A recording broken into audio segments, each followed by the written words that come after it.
as I know, I'm going to get a lot of questions over the next few weeks about what are the new features in Smart Notebook 11. I thought we'd have a really quick look, if not slightly clumsy, messy look at some of the new features at Smart Notebook 11, just to kind of get you going and see some of the most obvious changes in this version. First thing you'll notice, the most obvious change, is that the toolbar at the top here looks slightly different. And what Smart are calling this is the Smart Adaptive Toolbar, which works slightly differently to the previous versions of the toolbar. So if we had previously selected a pen and wanted to change the way that pen works, the different colours, different thickness of pen, etc. and stuff, what we had to do previously was click on the Properties tab, change the colours using the palette here, change the thickness, etc. and do it that way. What's slightly different now on the new Adaptive Toolbar is all the pens collected together under this menu. So select pens, it puts all the different pen types here under a drop down menu. So we've got pen, we've got the new crayon feature, which again is another new feature of this version of Notebook. We've got a highlighter, which again is a new feature. We've got a creative pen, magic pen and the shape recognition pen.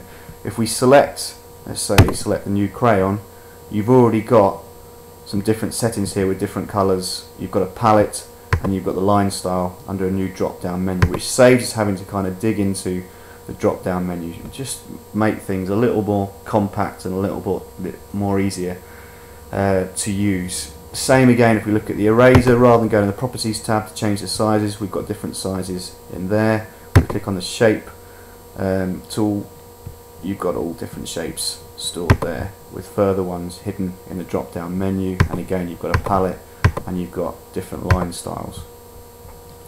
Another new feature, really easy to use, is about adding sound directly to an object. So great for things like phonics, teaching different languages, etc. So if I go to the gallery, let's just choose a really obvious object there. So let's just choose the number 1. If I go to the drop down menu now and go to sound, what you'll notice is rather than just having the ability to add an MP3 that you may already have on your computer, you can actually start a recording, record directly onto your mic that's connected into your laptop or desktop PC, and then that sound will add directly to the object. So if I was to do that now, I could add the number 1, and every time I click on the object here, the number 1, it will play that sound. So that's another great new feature that we've got in there.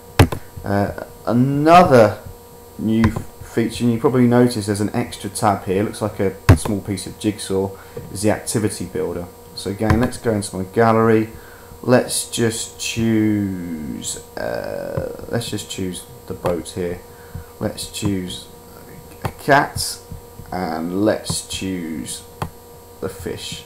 So I've got 1, 2, 3 different objects. Okay, I'm now going to go to my activity builder, select the boat, go to my activity builder and press edit.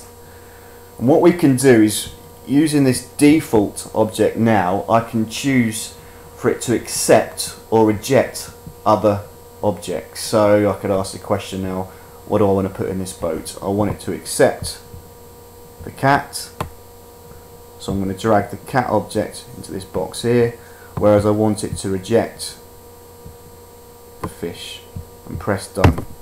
And what that means now is if I drag the cat onto the boat object, it absorbs it, whereas if I drag the fish into the object, it instantly rejects it. So it's a great new way of doing it, rather than kind of hiding things in different layers, you know, kind of in front and behind the object, which is the clumsy way that we used to kind of achieve a similar result before. So that's great for sorting activities. You can imagine that you could do a healthy eating activity using that process as well.